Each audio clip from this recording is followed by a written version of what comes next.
अस्सलामुअलैकुम, वेलकम है आप सभी का इस नई वीडियो में। तो जैसे आप सभी को पता है कि आज जेके बोस क्लास 10th का उर्दू का पेपर था, तो आज इस वीडियो में मैं आपके साथ आज का सॉल्विड पेपर लेकर आया हूं। हम देखेंगे कि पेपर कैसा आया था, क्वेश्चंस को सॉल्व करने की कोशिश करेंगे। पूरा का पूरा पेपर मैं आपके साथ सॉल्विड डिस्कस करूंगा, चाहे ग्रामर आपका हो, चाहे आपका राइटिंग स्किल्स हो, पूरा सारा कुछ मैं आपके साथ जो वो डिस्कस करूंगा। वीडियो बहुत इंपॉर्टेंट रहेगा, वीडियो को पूरा एंड तक देख लेना। चैनल को भी सब्सक्राइब कर देना, व्हाट्सएप और टेलीग्राम ग्रुप दोनों ज्वाइन कर देना, लिंक दोनों की आपको डिस्क्रिप्शन में मिल जाएगी। तो चलिए वीडियो को शुरू कर ले। तो देख लेते हैं यहाँ पे क्लास 10th के आज के उर्दू पेपर के बारे में। तो देखिए, आप सभी को पता है कि मैंने आपको उर्दू का गैस भी दिया था। मैंने 2 वीडियोस अपलोड किए थे, एक मैंने कल वीडियो अपलोड किया था, एक उससे पहले मैंने परसों अपलोड किया था, जिसमें मैंने आपको ग्रामर और राइटिंग स्किल्स समझा दिए थे। और उन 2 वीडियोस को अगर आप कंपेयर कर लोगे आज के पेपर के साथ, मैक्सिमम क्वेश्चंस आपको उन 2 वीडियो से ही पूछे गए थे।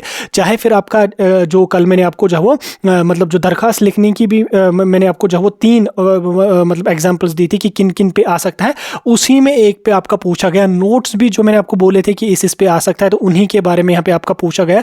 ग्रामर जो मैंने आपको समझा दिया था, राइटिंग स्किल्स मैंने जो आपको समझा दिए थे, अगर आप में से किसी ने उन वीडियोस को ध्यान से देखा होगा, मैक्सिमम पेपर उसी में यहाँ पे आया था। बहरहाल ये चीज़ें तो होती रहेंगी, हम अपने पेपर को सॉल्व करने की कोशिश करेंगे।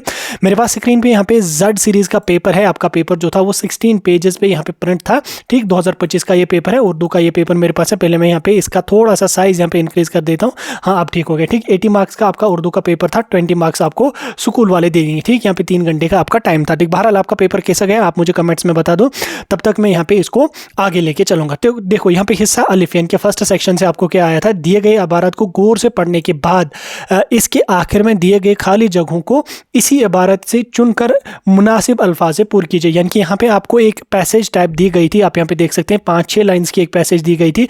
इसके नीचे आपको यहाँ पे 4 से 5 क्वेश्चंस पूछे गए थे। इन 4 क्वेश्चंस या 5 क्वेश्चंस को आपने अटेम्प्ट करना था।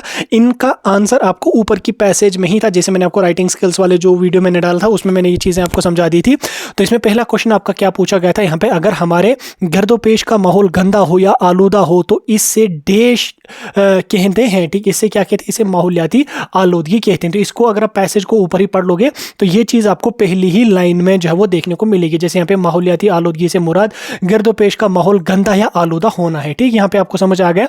ये भी मैंने आपको उस टाइम बोला था कि वहीं पे आपको पता चलेगा। ये सारा क्वेश्चन बिल्कुल ईजी है और आप लोग इन क्वेश्चंस को बड़ी ही आसानी से यहाँ पे अटेम्प्ट कर पाओगे। दूसरा क्वेश्चन यहाँ पे आपका पूछा गया था, इनकी गिलाजत या इनकी आलूदगी खुद देश के लिए खतरा बन जाती है। ठीक, खुद किसके लिए खतरा बन जाती है, जिंदगी के लिए आलूदगी खुद जिंदगी के लिए खतरा या इंसान के लिए खतरा या जिंदगी के लिए खतरा यहाँ पे बन जाती है। देन उसके बाद नेक्स्ट क्वेश्चन यहाँ पे आपका पूछा गया, तमाम जिंदा चीज़ों के लिए बराह रास्त देश की ज़रूरत है। ठीक, बराह रास्त किसकी, साफ पानी, हवा और गुज़ा की। ठीक, साफ पानी, हवा और गुज़ा की बराह रास्त ज़रूरत है, तब जाके वो जिंदा रह सकता है। ठीक, 5वां क्वेश्चन आपका पूछा गया था, अगर इन चीज़ों को गंदा कर दिया जाए तो इस गराए अरज पर जिंदगी कैसे देश है। ठीक, तो जिंदगी कैसे कायम रह सकती है। ठीक, कायम रह सकती है, आपको इसमें फिल करना था। तो हो गए ये 5 क्वेश्चंस, बिल्कुल इजी थे, ऊपर की पैसेज में ही इनका आंसर था। नेक्स्ट क्वेश्चन यहाँ पे आपका नीचे दिया गया था, इसमें आपको शार कुछ दिए गए थे। शारी जुज के आखिर पर पूछे गए सवालात के जवाब में से दुरुस्त जवाब चुन लीजिए। ठीक, यहाँ पे आपको एक शार यहाँ पे दिया गया था, जैसे यहाँ पे है, बनी नूह इंसान का गमखार आया, वो तख्लीक आलम का शाहकार आया, वो नबियों का सरताज सरदार आया, खुश अंदाम आया, खुश अतवार आया। ठीक है, आपको यहाँ पे 4-5 लाइंस का एक शार दिया गया था। इसके नीचे यहाँ पे आपको क्वेश्चंस दिए गए थे, तो ऑब्जेक्टिव टाइप क्वेश्चन है, इनको आपने फिल करना। जैसे यहाँ पे पहला क्वेश्चन आपका पूछा गया था, ये शारी जुज किस मुसन्निफ शारी से ताल्लुक रखते हैं। तो किससे रखते हैं, क्या रबाई है, मरसिया है, नात है या कसीदा है। तो इसमें नबी करीम सल्लल्लाहु अलैहि वसल्लम की तारीफ की गई है, तो इसको यहाँ पे हम नात ही कहेंगे। तो नात यहाँ पे इसका सही आंसर रहने वाला है। ठीक, रबाई वगैरह इसका आंसर नहीं है। नेक्स्ट क्वेश्चन यहाँ पे है, इस शारी जुज का शायर कौन है। ठीक, यानी कि इसका राइटर कौन है, तो वो यहाँ पे रसा जावदानी है आपका राइट आंसर। नेक्स्ट क्वेश्चन यहाँ पे आपका पूछा गया था, बनी नूह इंसान का गमखार कौन सी शख्सियत है। ठीक, हजरत मोहम्मद सल्लल्लाहु अलैहि वसल्लम, हजरत अबू बकर सिद्दीक रजी अल्लाह ताला अन्हा, हजरत उम्र फारूक रजी अल्लाह ताला अन्हा, हजरत अली मुर्तज़ा रजी अल्लाह ताला अन्हा। 4 नाम है यहाँ पे, तो 4 में से जो राइट आंसर आपका है वो यहाँ पे है हजरत मोहम्मद सल्लल्लाहु अलैहि वसल्लम, यानी कि पहला ही पार्ट इसका यहाँ पे सही है। ठीक, क्योंकि नात उस चीज़ को कहते हैं जिसमें नबी करीम सल्लल्लाहु अलैहि वसल्लम यानी कि हजरत मोहम्मद मुस्तफ़ा सल्लल्लाहु अलैहि वसल्लम की तारीफ की गई होती है। नेक्स्ट क्वेश्चन यहाँ पे आपका पूछा गया था, हमें हजरत मोहम्मद सल्लल्लाहु अलैहि वसल्लम के आने की क्या थी, क्या तमन्ना थी, आरजू थी, जुस्तजू थी या चाहत थी। तो अब देखो इसमें आप कंफ्यूज हो जाओगे, तमन्ना, आरजू, जुस्तजू, चाहत। तो इसके लिए आपको मैंने समझा भी दिया था कि आप इसी को ऊपर जाके पढ़ना। ठीक, यहाँ पे क्या है, तू आया, तेरे आने की आरजू थी क्या थी यहाँ पे?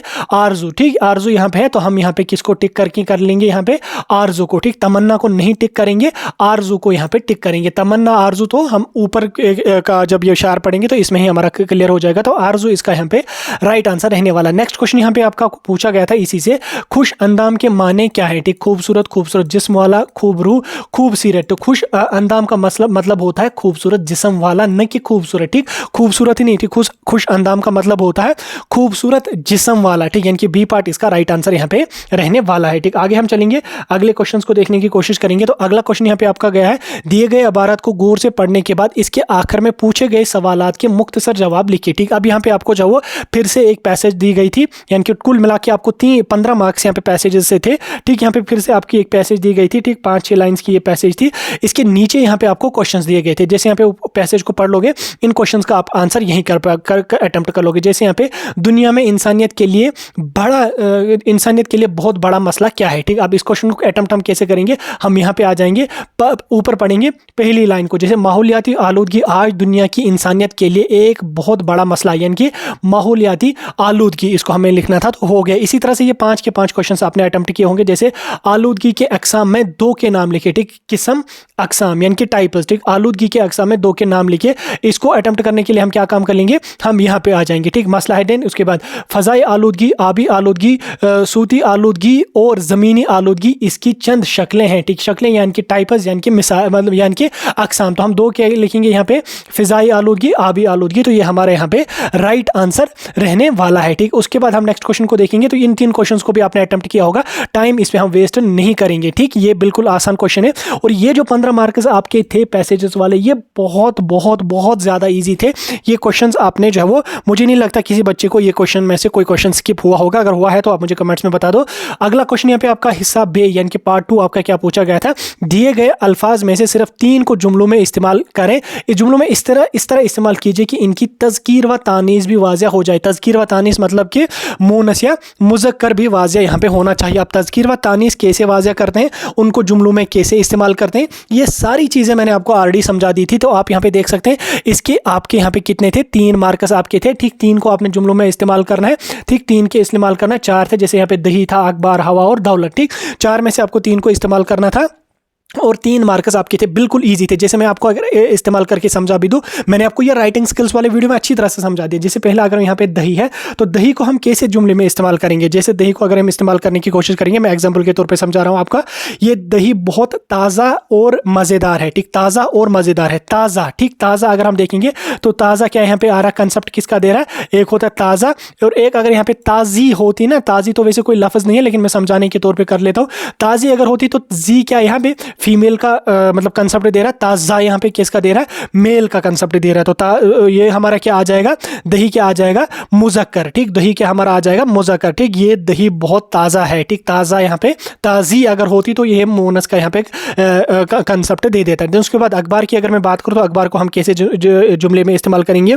रोज़ाना सुबह मैं ताज़ा अखबार पढ़ता हूँ। ठीक, मैं ताज़ा, ठीक, ताज़ा से भी आपको यहाँ पे क्लियर हो गया, पढ़ता हूँ, अखबार पढ़ता हूँ। ठीक, अखबार पढ़ता हूँ यानी कि ताज़ा अखबार पढ़ता हूँ। ठीक, ताज़ा यहाँ पे आ गया, यानी कि यहाँ पे मेल की बात हो रही है, तो ये यहाँ पे मुज़क्कर आ जाएगा। देन उसके बाद हवा की अगर मैं बात करूँगा, तो हवा को कैसे यहाँ पे इस्तेमाल हम करेंगे? जैसे ठंडी हवा चल रही है। ठीक, ठंडी। ठीक, ठंडी यहाँ पे आ गया, ठंडी किसका कंसेप्ट यहाँ पे दे रही है? ठंडी। ठीक, ठंडी यहाँ पे किसका कंसेप्ट दे रही है? फीमेल का कंसेप्ट। अगर ठंडा होता, ठंडा हवा चल रही है। ठीक, ये तो कोई जुमला ही नहीं बन रहा। सुबह ठंडी हवा चल रही है, ठंडी यहाँ पे है, दैट मीन्स कि ये फीमेल का कंसेप्ट दे रही है, तो हवा यहाँ पे मुज़क्कर हमारा बन जाए, सॉरी मोनस हमारा यहाँ पे बनेगा। उसी तरह से अगर मैं दौलत की बात करूँगा, तो दौलत क्या है?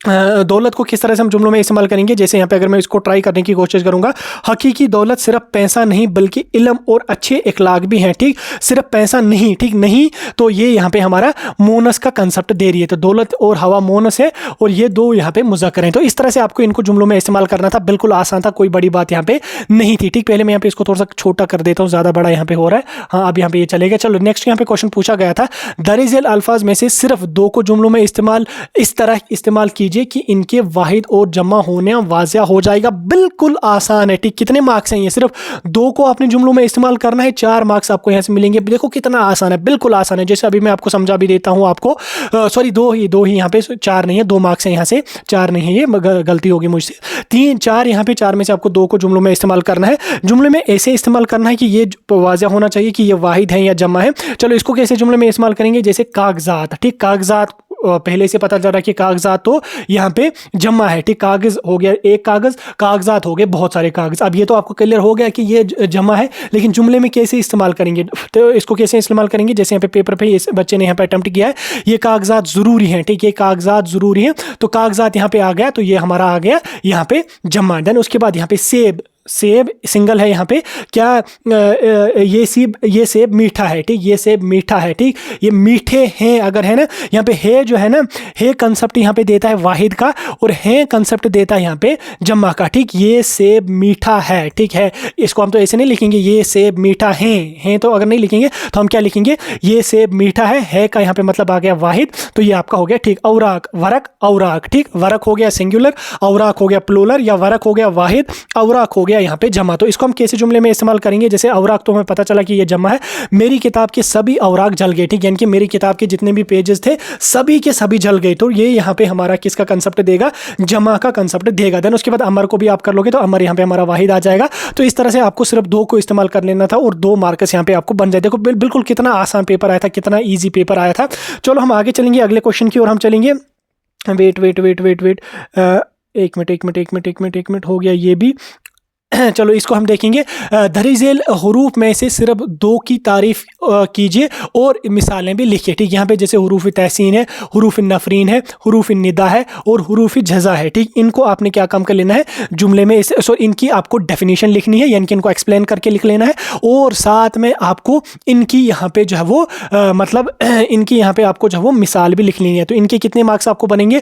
2 और 2 यहाँ पे 4 मार्क्स आपको यहाँ इनसे बनेंगे, और इसके कितने बनेंगे आपको? हाँ बिल्कुल, इसके 2 ही बनेंगे। तो इनके कितने मार्क्स आपको बनेंगे? 4 मार्क्स बनेंगे। ये सारी चीज़ें, ये हरूफ तहसीन की भी डेफिनेशन मैंने आपको बोली थी, एग्जाम्पल भी बोली थी, हरूफ नफरीन का भी बोला था, हरूफ निदा का भी बोला था, हरूफ जज़ा का भी मैंने उस 30 मिनट वाले वीडियो में बोला था। अब इसको हम कैसे एक्सप्लेन करेंगे? जैसे यहाँ पे हरूफ तहसीन की अगर मैं बात करूँगा तो हरूफ तहसीन क्या होता है? हरूफ तहसीन वो अल्फाज या हरूफ होते हैं जो तारीफ़, खुशी, हैरत या ताज्जुब का इजहार करते हैं। यानी कि हरूफ तहसीन वो हरूफ होते हैं जो तारीफ़, खुशी, हैरत या ताज्जुब के इजहार के लिए इस्तेमाल होते हैं। तो हो गए हम हरूफ तहसीन। तो इसको हम कैसे एग्जाम्पल के साथ लिखेंगे? जैसे मिसाल के तौर पर अगर हम देखेंगे, वाह वाह तुमने बहुत खूबसूरत तस्वीर बनाई है, या सुभान अल्लाह क्या खूबसूरत नज़ारा है, तो इतना आपको लिख लेना था, हो गया इसका। देन उसके बाद दूसरा हमारे पास यहाँ पे हरूफ नफरीन। तो हरूफ नफरीन ये सारी चीज़ें मैंने आपको समझा दी थी। हरूफ नफरीन क्या होते हैं? हरूफ नफरीन वो अल्फाज होते हैं जो हरूफ नफरीन वो अल्फाज या वो हरूफ होते हैं जो बद्दुआ या नाराज़गी या गुस्सा या मलामत के इजहार के लिए इस्तेमाल होते हैं। यानी कि हरूफ नफरीन हम तब इस्तेमाल करते हैं जब हम किसी को बद्दुआ देते हैं, किसी से नाराज़गी को जाहिर करते हैं, या किसी से हम गुस्सा जाहिर करते हैं, तो उस हरूफ को हरूफ नफरीन कहते हैं। जैसे यहाँ पे मैं मिसाल के तौर पे समझाऊंगा, जैसे तफ है तुम्हारी सोच पे, ठीक। लानत है झूठ बोलने वाले पे। तो ये जो लानत वगैरह है, ये तफ वगैरह है, ये सारी हरूफ नफरीन है, यानी कि नफरत का कंसेप्ट यहाँ पे हमें मिलता है। देन उसके बाद हरूफ निदा को भी मैंने आपको जो है वो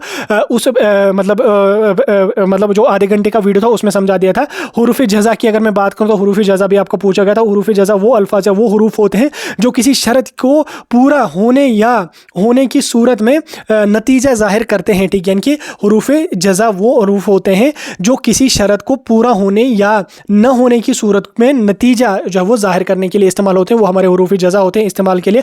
अगर तुम मेहनत करोगे तो तुम कामयाब हो जाओगे। ये एग्जाम्पल भी मैंने आपको उस टाइम समझा दी थी। अगर आपने वो वीडियो देखा है तो यहाँ से कोई क्वेश्चन आपका नहीं छूटा होगा। तो ये 4 मार्क्स आपको बहुत ज़्यादा ईजी यहाँ पे थे। तो इस तरह से आपको इनको एक्सप्लेन करके लिख लेना था। देन उसके बाद आगे हम चलेंगे। आगे क्या यहाँ पे क्वेश्चन आपका पूछा गया था वीडियो को एक लाइक और एक शेयर और एक कमेंट भी जरूर कर लेना। अगला क्वेश्चन यहाँ पे आपका क्या पूछा गया, हिदायत के मुताबिक जवाब लिखें। यहाँ पे जैसे अब ये भी इंपॉर्टेंट है आपकी राइटिंग स्किल्स में। यहाँ से 5 क्वेश्चन और 5 मार्क्स आपके थे, इनको कैसे करना। जैसे अलिफ पहला क्वेश्चन आपका पूछा गया है, ये क्या है, हाँ, गाने वाला गा रहा है, ठीक। इस जुमले में गाने वाला कवायद के लिहाज से क्या है, ठीक। गाने वाला गा रहा है, ठीक, यानी कि गाने वाला कोई काम कर रहा है, ठीक। क्या कर रहा है, वो गा रहा है। तो इसमें गाने वाला क्या है, ठीक। गाने वाला क्या है, गाने वाला है फाइल, यानी कि जो कोई काम कर रहा है, ठीक। मफूल क्या होता है, जिस पे कोई काम हो रहा है, ठीक। यानी कि गाने वाला यहाँ पे क्या है, इसमें फाइल है, ठीक। हुरूफ फाइल है, ठीक। फाइल है, ठीक। फे अलिफ आइन लाम, ठीक। ये आपका ए पार्ट इसका राइट आंसर रहेगा। ये चीजें भी मैंने उस टाइम समझा दी थी, एक्सप्लेन करके मैंने आपको समझा दी थी। तो चलो दूसरे क्वेश्चन की और हम पढ़ेंगे। दूसरा क्वेश्चन, रशीद नेक है। इस जुमले में नेक कवायद के लिहाज से क्या है, ठीक। नेक क्या है, रशीद नेक है, तो ये हमारा इसमें सिफत है, यानी कि हम उसकी सिफत को जाहिर करते हैं। नेक है, बद है, अच्छा है, बुरा है, छोटा है, मोटा है, लंबा है, पतला है। तो ये सारी की सारी चीज़ें हैं, या ये सारे के सारे जो अल्फाज होते हैं, ये किसी शख्स की सिफत को जाहिर करते हैं, यानी कि ये सिफत यहाँ पे आ जाएगा। अब देखो तीसरा क्वेश्चन आपका क्या पूछा गया था, दुआ मजलूम की रंग लाती है, ठीक। यानी कि मजलूम जब दुआ करता है तो वो रंग लाती है। इस जुमले में मजलूम के कवायद के लिहाज से क्या है, ठीक। देखो मजलूम क्या है, जिस पे कोई जुल्म किया हुआ होगा, तो आप इसको क्या टिक करके आ जाओगे, मफूल करके आ जाओगे। लेकिन ये यहाँ पे आपका गलत होगा, क्योंकि आपको सेंटेंस के मुताबिक इसको अटेम्प्ट करना। जैसे यहाँ पे दुआ मजलूम की रंग लाती है, यानी कि दुआ, मजलूम क्या काम कर रहा है, मजलूम दुआ कर रहा है, यानी कि मजलूम कोई काम कर रहा है। क्या कर रहा है, दुआ कर रहा है। किस पे कर रहा है, ये दुआ पे कोई काम कर रहा है, ठीक। मजलूम क्या कर रहा है, कोई काम कर रहा है। किस पे कर रहा है, ये दुआ पे कर रहा है, ठीक। यानी कि ये दुआ पे कोई काम कर रहा है, ये दुआ मांग रहा है, और वो दुआ रंग लाती है। तो इसमें मतलब मजलूम हमारा क्या आ जाएगा,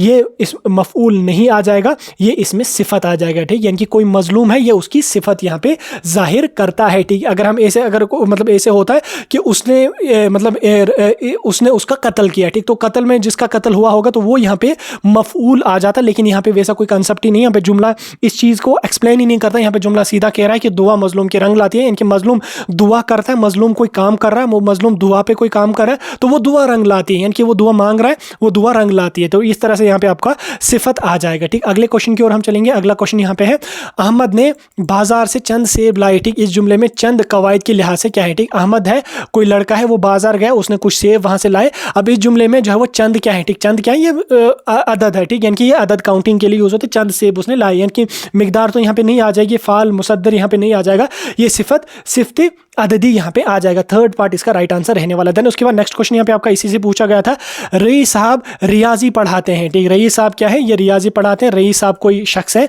ये रियाजी पढ़ाते हैं। रियाज की एक किताब है, रियाजी शायद उर्दू में मैथमेटिक्स को कहते हैं। ये रियाजी पढ़ाते हैं। इस जुमले में लफ्ज़ रियाजी कवायद के लिहाज से क्या है, ठीक। रियाजी क्या है, ये मफूल हमारा आ जाएगा। देखो यहाँ पे मफूल आ जाएगा, क्योंकि रईस जो है ये किस पे काम कर रहा है, ये रियाजी पे काम कर रहा है, ठीक। रियाजी को क्या कर रहा है, ये रियाजी को पढ़ाता है, ठीक। रियाजी कोई मतलब किताब है। रियाजी जो है वो शायद मैथमेटिक्स को ही कहा जाता है, बाकी आपको बेहतर पता होगा, रियाजी शायद मैथमेटिक्स को कहा ही जाता है। तो रईस साहिब किस पे काम कर रहा है, वो रियाजी पे काम कर रहा है, रियाजी को पढ़ाता है, तो इसलिए हमारा रियाजी यहाँ पे क्या आ जाएगा, मफूल आ जाएगा, और रईस क्या आ जाएगा, फाइल आ जाएगा, ठीक। जो यहाँ पे काम कर रहा है, ठीक। पढ़ाता क्या आ जाएगा, फेल आ जाएगा, ठीक, क्योंकि काम कुछ हो रहा है। देन उसके बाद आगे हम चलेंगे। अगला क्वेश्चन यहाँ पे क्या है, अगला क्वेश्चन यहाँ पे दरिजिल मुहावरात में सिर्फ 2 को जुमलों में इस्तेमाल कीजिए। अब देखो ये जुमलों में इस्तेमाल करना, ये भी मैंने आपको समझा दिया था। अगर आपको याद होगा, आपको मैंने ये भी बोला था, फूक फूक कर कदम रखना, लकीर का फ़कीर भी मैंने आपको उसमें बोला था। तो अब इसको आप देख लो, इसको आप कैसे जुमलों में इस्तेमाल करोगे। जैसे पहले यहाँ पे है लकीर का फ़कीर। अब लकीर का फ़कीर से ये मतलब नहीं है कि सॉरी, लकीर का फ़कीर का यह मतलब नहीं है कि कोई गरीब है या कुछ है। लकीर का फ़कीर का मतलब, लकीर का फ़कीर इसका मतलब हुआ कि पुरानी रवायात या तरीक़ों पर सख्ती से चलने वाला, ठीक। लकीर का फ़कीर का मतलब होता है कि कोई ऐसा शख्स जो पुराने कानून, पुराने रवायात पे सख्ती से चलता है। तो इसको आप कैसे जुमलों में इस्तेमाल करोगे, जैसे यहाँ पे अली हर काम पुराने तरीके से करता है, वो बिल्कुल लकीर का फ़कीर है, यानी कि वो बिल्कुल हर काम पुराने तरीके से करता है, वो बिल्कुल लकीर का फ़कीर है। वो पुराने ही अभी उसी दुनिया में है, गांधी जी के वक्त में ही वो है, वो उसको मॉडर्नाइजेशन का कोई पता ही यहाँ पे नहीं है। तो लकीर का फ़कीर का क्या मतलब होता है, वो शख्स जो पुराने जो है वो मतलब पुराने कवायद या पुराने कानून पे ही जो है उस पे ही चलता होगा, ठीक। लकीर का फ़कीर का ये मतलब नहीं है कि किसी के पास कुछ भी नहीं है। तो ये चीज़ें जो होती है इनको हम इंग्लिश में ईडियम एंड फ्रेजेस के नाम से जानते हैं, ठीक। इनका कुछ होता है मतलब कुछ और होता है। तीसरा यहाँ दूसरा पार्ट इसमें आपका पूछा गया था, फूक फूक कर कदम रखना। तो फूक फूक कर कदम रखने का ये मतलब नहीं कि कोई चल रहा है, पहले फूक कर रहा है, फिर चल रहा है, फूक कर रहा है, फिर चल रहा है। फूक फूक कर कदम रखने का मतलब हो गया कि बहुत ज़्यादा एहतियाम से कायम कर लेना, ठीक, एहतियाम से काम कर लेना, कि एहतियात से काम कर रहा है, वो ध्यान से काम कर रहा है। इसको हम किसी जुमले में इस्तेमाल करेंगे, कारोबार में नुकसान के बाद अब वो हर फैसला फूक फूक कर कदम रखता है, ठीक, यानी कि फूक फूक कर कदम रखने का मतलब है कि बड़े एहतियात से, बड़े सोच समझ के कोई बात करना, कोई डिसीजन लेना, ये हमारा होता है फूक फूक कर कदम रखना। तो कैसे जुमलों में इस्तेमाल करेंगे, कारोबार में नुकसान होने के बाद वो हर फैसला फूक फूक कर कदम रखता है, ठीक, हो गया इसका। देन उसके बाद दिल टूटना, दिल टूटने को हम कैसे करेंगे, जब आपकी गर्लफ्रेंड आपको छोड़ के चली गई होगी, उस टाइम आपका भी दिल टूटा था, बहरहाल ये बातें होते रहेंगे। दिल टूटने का मतलब हो गया शदीद गमगीन या शदीद मायूस होना। तो इसको हम कैसे जुमले में इस्तेमाल करेंगे, ऐसा नहीं कि उसका दिल शीशे का था तो वो टूट गया तो हो गया खत्म, नहीं, इसको नहीं, है ईडियम और फ्रेजेस होते हैं, इनका मतलब कुछ और आता है। जब इसने अपने दोस्त का धोखा सुना तो इसका दिल टूट गया, ठीक, तो ये चीज़ें आप लिख के इसको कर लेते तो हो गए। यहाँ से भी आपको यहाँ पे ये वाला क्वेश्चन भी आपका हो गया। देन उसके बाद यहाँ पे नेक्स्ट क्वेश्चन आपका पूछा गया था तरकीब नहवी से। तरकीब नहवी की जो जुमले का इस नाम भी लिखिए, 4 मार्क्स यहाँ से भाई साहब आपको पूछे गए थे, बिल्कुल आसान बिल्कुल आसान बिल्कुल आसान। तरकीब नहवी मैंने आपके साथ डिटेल में एक्सप्लेन करके समझा दी थी। तो 2 जुमले आपके हैं, एक यहाँ पे अहमद नेक लड़का है, इसको मैंने उस टाइम भी बोला था कि भाई इस टाइप के क्वेश्चन हर साल आते हैं। देन उसके बाद यहाँ पे बशीर खेत में काम कर रहा है, तो इसको कैसे आप जुमले में इस्तेमाल करोगे, जैसे यहाँ पे मैं पहले जुमले को इस्तेमाल करके दिखा देता हूँ। आप अहमद नेक लड़का है, तो इसको आप तरकीब नहवी कैसे करना है, पहले आप यहाँ पे लिखोगे अहमद, अहमद क्या है हमारे पास, ये इसम है, नेक लड़का क्या है, ये है सिफत, यानी कि इसमें सिफत है।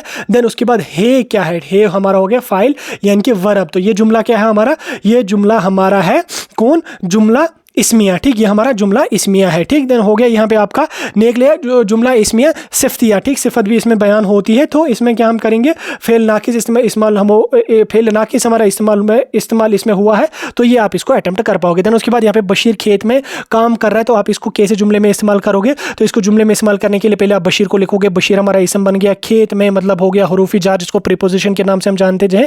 तो देन उसके बाद यहाँ पे काम कर रहा है यानी कि फाइल, या कोई काम कर रहा है हेल्पिंग वर्ब है, तो इसको हम क्या कहेंगे, ये हमारा फेली जुमला है, ठीक, वो हमारा इस्मिया जुमला है, ये हमारा इस्मिया जुमला है, ये हमारा फेली जुमला है, ठीक है, इसमें सिफत बयान हो रही है, तो यहाँ पे काम कुछ यहाँ पे बयान हो रहा है, तो यहाँ पे फेलिया हो गया, ठीक। देन उसके बाद यहाँ पे तीसरा सेक्शन से आपको पूछा गया था दरिजेल अज़ाफ़े अदब में से किसी एक पर नोट लिखिए। यहाँ पे 4 हैं, 4 में से किसी एक पे आपको नोट लिखना था, जैसे यहाँ पे ड्रामा है, दास्तान है, कसीदा है, गज़ल है, इनको मैंने आपको कल वाली वीडियो में भी बोला था, तो किसी एक पे आपको लिख लेना था, तो हो गया यहाँ से आपके 5 मार्क्स। आगे हम चलेंगे, आगे यहाँ पे किसी एक सबक का खुलासा लिखिए, जैसे आसमान फूल हो रहा है और मिजाज लुट गई बूर के लड्डू, तो इसमें किसी का यहाँ पे आपको खुलासा लिखना था, यहाँ से भी आपके 5 मार्क्स, बिल्कुल इजी था ये। देन उसके बाद यहाँ पे नेक्स्ट आपका पूछा गया था तशरीह, शार के तशरीह करने का आपको बोला गया था, तो ये भी आपने किया होगा, यहाँ से आपको जो है वो 6 मार्क्स पूछे गए थे, तो ये बहुत इंपॉर्टेंट क्वेश्चन था। देन उसके बाद यहाँ पे नीचे आपके सवाल थे, 2 के जवाब यहाँ पे लिख लेना, जैसे लड़की के लिए गुड़िया खरीदना क्यों जरूरी था, कल के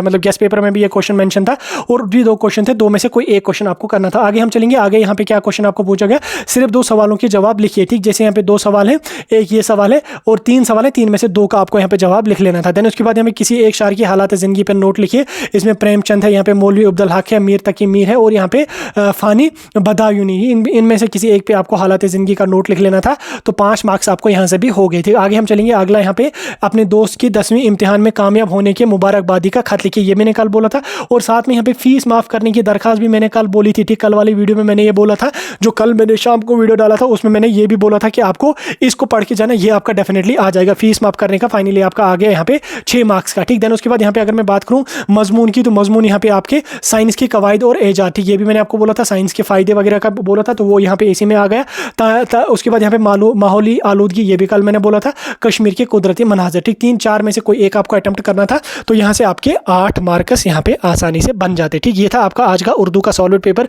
वीडियो बहुत ज़्यादा लंबा हो गया, आई होप वीडियो आपको इंटरेस्टिंग लगा होगा। अगर थोड़ा सा इंटरेस्टिंग लगा तो लाइक और शेयर वीडियो को ज़रूर कर लेना।